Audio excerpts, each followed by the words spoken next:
Qo'shko'pir Urganch yo'lida, G'azovat kanalining bo'yida shunday dacha sotiladi.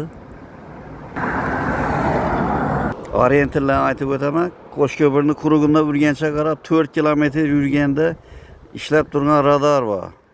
Bu oldin lager bo'lib ishlagan ham joy boshida lager deb aytiladi. Orientir shu. Shunday zabor bilan o'ralgan.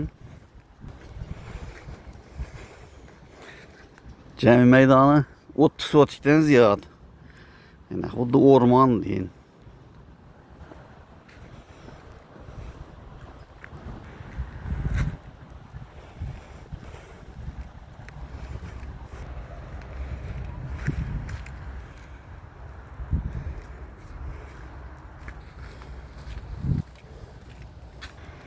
Shunday hovuz ham qazilgan.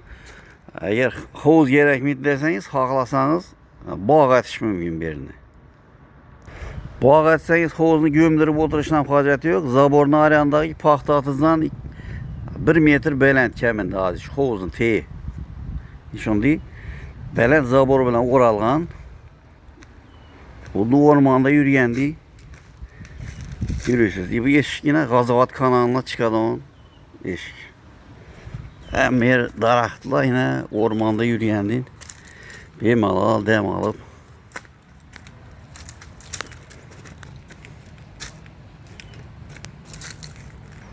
böyle zabor bilan o'ralgan. Bemalol bolalar aqtiqlab o'ynab yuraveradi içinde bemalol. Bunday kuxnyasi ham bor.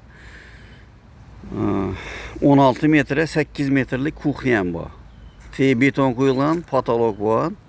Ocaklar ham kurulgan içinde. Bemalol qishdan yaşab dam olsa bo'ladi. Bir dacha etib shahar yerinde yaşaydiganlar qishlik qilganlar dacha etib foydalansa bo'ladi. Bemalol hozir agar yerni bog' atish mumkin. Bemalol dala hovli. Bu yerda bilyard, tennis stol qo'yish mumkin. Hozir 1 gektar bog' atish uchun yer olaman desa, auksionda 600 milyon so'm. 10 yilda to'lash sharti bilan. Bu yerda shundaylar 30 sotikdan ziyod yeri bor buni. Hujjat ham bog' atish uchun, o'rmon qilish uchun, bog' qilish uchun degan hujjatlari bor. Bemalol bir arzimas soliq to'lab foydalanilaveradi.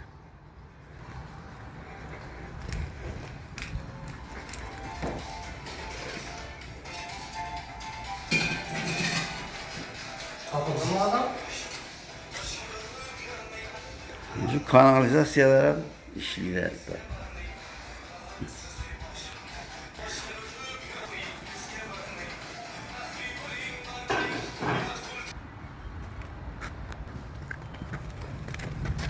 Bu G'azovat kanaliga chiqadigan yo'l yine.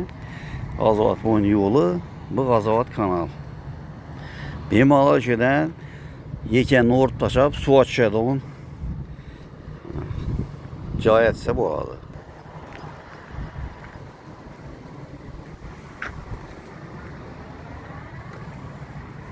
Yani aytaman, bu yerda qurilish qurish uchun degan hujjat yo'q.